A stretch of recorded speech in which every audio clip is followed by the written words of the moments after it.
meeting of the FIA and Leclerc signing a contract for 2 more years. All of this right now.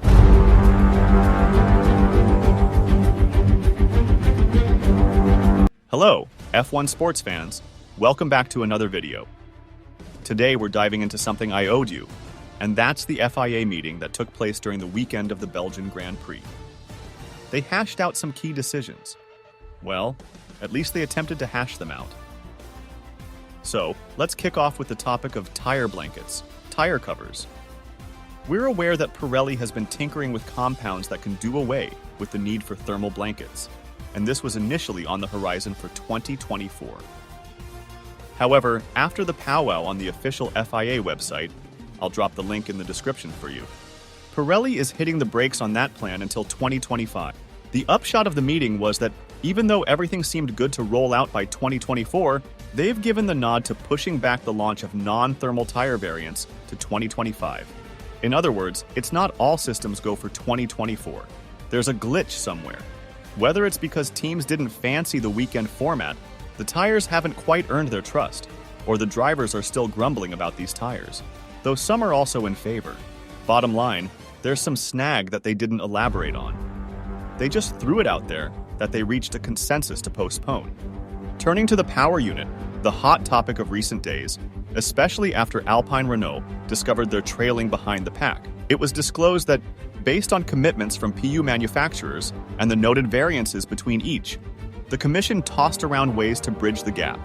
The power unit manufacturers nodded in agreement to empower the Energy or Power Unit Development Committee to dig into this subject and table proposals to the Commission. In other words, they made the ask, but the meeting aimed to suss out whether they'd step in. Final score, they're still on the fence. Another meeting, or a few more, depending on how it unfolds, is on the cards to hash this out. Just as a quick refresher, in an earlier video, we mentioned that Leclerc stood against the idea of leveling the field to aid Alpine. He'd rather you channel resources to Alpine to amp up their engine. But he's against this notion that was floating around of, so let's cut power across the board to match Alpine. I'm on the same page with him, but if you missed the video, give it a watch. It's similar to what Alfa Romeo tackled. In the engine realm, there were a few tweaks to the technical and sporting regulations as well, mainly centered around race starts and the safety car. Nothing too outrageous. Just talking about the safety car, which should be sidelined to let the drivers take off, etc. Nothing too over the top. There's also a car update on the docket for 2026. Now, this is crucial because this update dropped with no specifics. They mentioned they had a productive and pertinent discussion about everything that went down between the FIA and the teams, shaping the course of future regulations. They made considerable strides in the ongoing project and are currently exploring the most effective avenues to significantly reduce the size and weight of the cars, all the while enhancing energy management. So yes, there's an issue with the 2026 regulations. This has been a topic of conversation among some team bosses for a while now. A bit of an internal squabble is brewing within Formula One due to this. The fact remains that Formula One can't continue down the road of becoming progressively bulkier and larger. These cars can't adopt that kind of profile. It's essential because they only have until 2024 to nail this down. Come 2025, it's imperative to hit the ground running with these regulations in place. There's no room for dragging one's feet. Let's wait and see what they come up with. I hope they find a solution, but we can't have these issues that Christian Horner was pointing out. The idea of the car gaining an extra 30 kilograms in weight. Some are even speculating as much as 60 kilograms.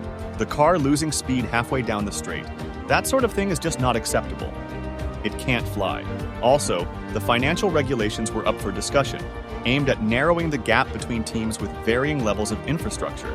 Yet again, no decisions were made, as they plan to carry on this debate in the coming months. This debate stems from teams like Williams, for instance, which is voicing the need for substantial infrastructure improvement, but the budget cap doesn't allow for it. They sought a loophole in the regulations to enhance their setup, similar to how AlphaTauri managed it. This is likely to stir up trouble, as having one team gain an advantage over the other due to regulatory gaps could lead to a host of problems. It was also confirmed that the pre-season tests for 2024 will take place from February 21st to 23rd in Bahrain. This has been becoming a recurring pattern in recent years. This was discussed and, at the same time, not entirely settled during the FIA meeting. These are the various topics we've covered. I'm eager to hear your opinion. If you liked the outcome of this meeting, or if you think improvements could be made, Drop your thoughts in the comments below.